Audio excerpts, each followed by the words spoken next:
It's mid-May on the reserve, so we would expect to see the Marsh Fritillary. So I see one here, just going over to it now. You see this spectacular design on its wings. The reason they're called the Fritillary butterfly is because, as you'll see in a minute, they really don't hang around to be photographed.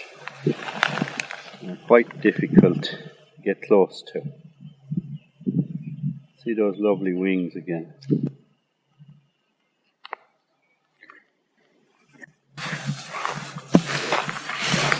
Tiny little spiders. This is the habitat of the Marsh Fritillary caterpillar, found regularly on the edges of bogs, but often reclaimed for agriculture, grassland. It is heavily fertilized. The devil's bit scabious, which is this plant here, will disappear. That's the food source of the caterpillar.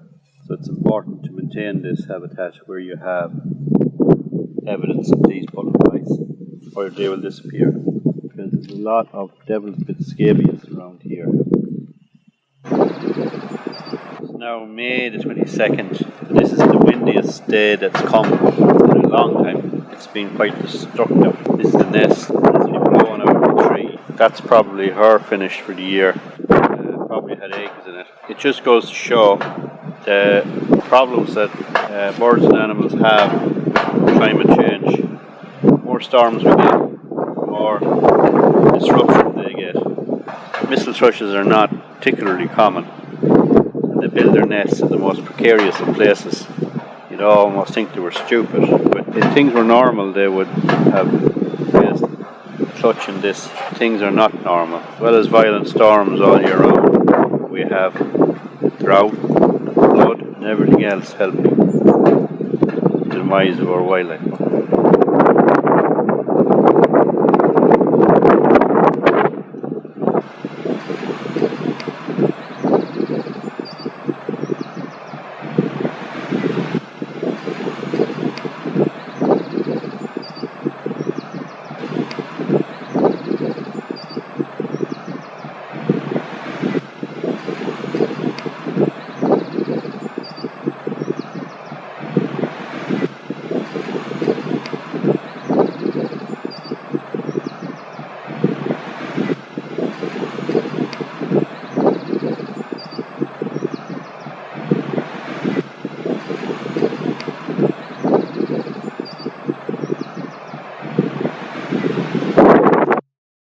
This is a little egg of a song thrush. Song thrushes are becoming more common around here. You can see that it's almost in two halves.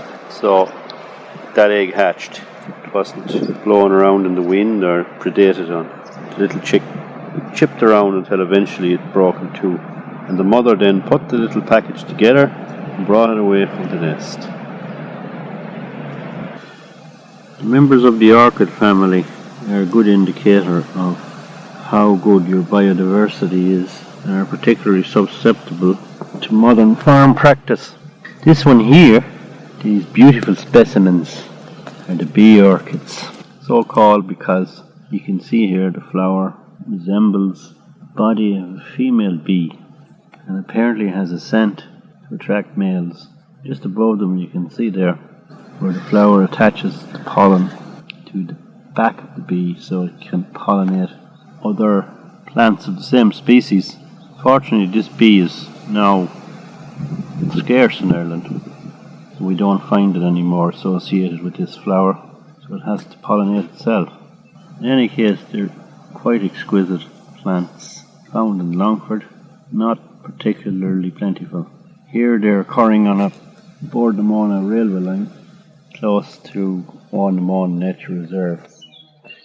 Now this shrub here is called the Alder Buckthorn, and it's one of our rarest native shrubs or small trees. Found a couple of locations around Loughree and other parts of Ireland.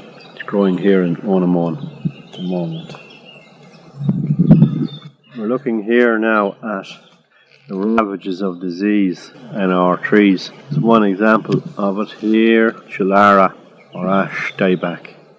It's only here with us less than 10 years and it's ravaging. It's really going through our ash plantations. The alder in there are still alive, but some oak as well.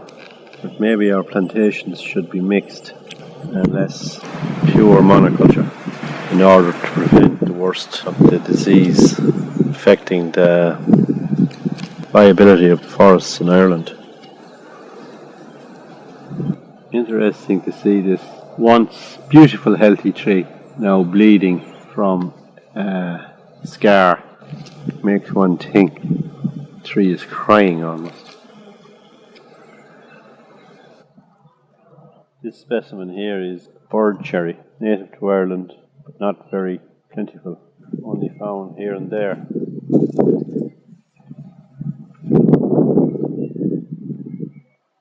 This enchanting, delicate and beautifully textured flower is the butterfly orchid. And again, it gets its name because it resembles the butterfly if you can look closely enough. It's not particularly common in Longford, growing here amongst the Quaker grass, which is a rather unusual grass species.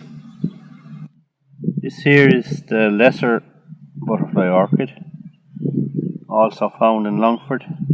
As you can see, beautifully textured petals and sepals, growing here happily on Ounamoun Nature Reserve. This is a biodiversity area. It doesn't get any fertilizer or chemicals. It's allowed to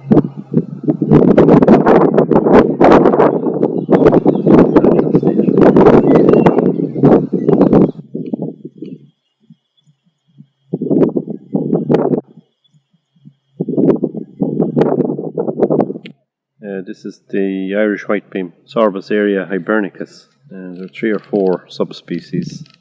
This is the one found in the Midlands, or the more common one. It's still not that plentiful and in danger of being hybridized into extinction by garden varieties.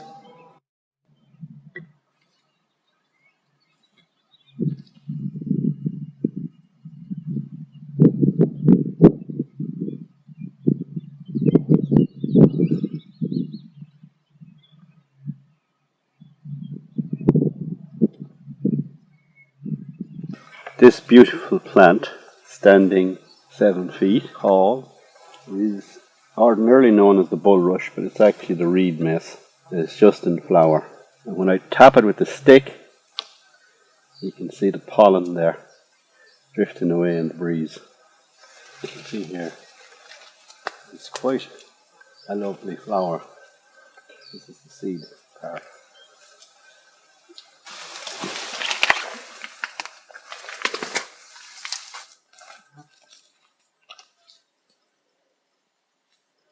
We're out here in the deepest part of Ounamoun Nature Reserve, a true wilderness, one of the most remote places in Longford.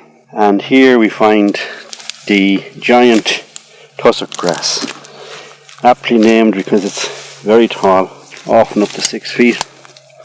And you can see here that it stands on a base. It looks very ancient, like a plant from the age of the dinosaurs. You can see it here again.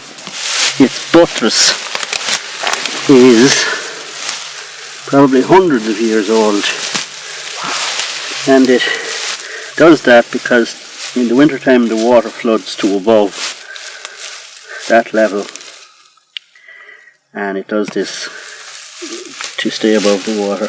It's commonly found in association with the marsh pea and other plants which form the ecosystem in this swampy place at Derrymacar Lake.